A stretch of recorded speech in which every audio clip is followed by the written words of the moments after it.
I was on the prowl looking for a ghost. An abandoned waiting room, I heard them boast, was no longer needed at the station, cast aside for a newer creation. I thought this room may be a perfect place for me to capture a ghostly face. Armed with my camera ready to click, I stood at the door, its lock to pick. I gave a push and was pleasantly shocked. The door gave way or wasn't locked. The room was covered in cobwebs and dust. Metal clasps turned into rust. A smell of perfume and stale tobacco hung in the air, cobwebs clinging to my neck and hair. I started to feel a sense of dread as I encountered those who were dead. A clock on the wall stopped minutes to 12. A paraffin lamp sat on a shelf. I searched my pocket for a match, hoping the paraffin would still catch. I gave a whoop of sheer delight as the room filled with the grateful light.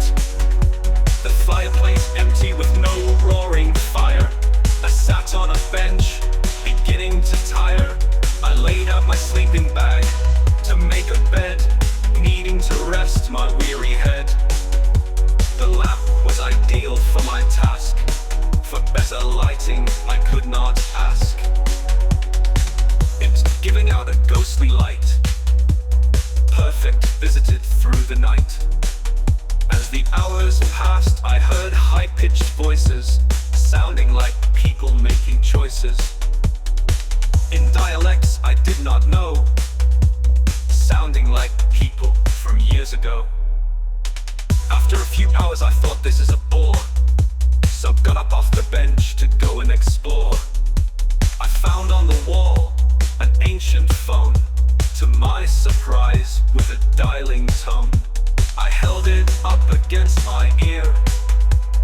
What I heard filled me with fear.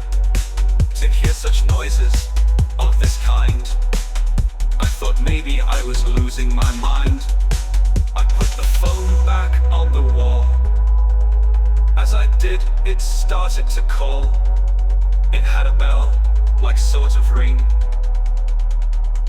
It kept going, trying a ling.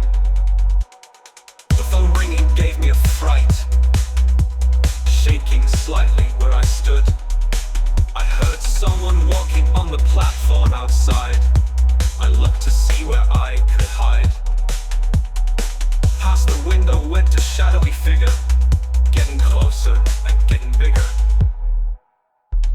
I heard a rattle at the door. My feet were rooted to the floor. To my relief, he was on a tour, just to check the door was secure. I heard his footsteps in the distance.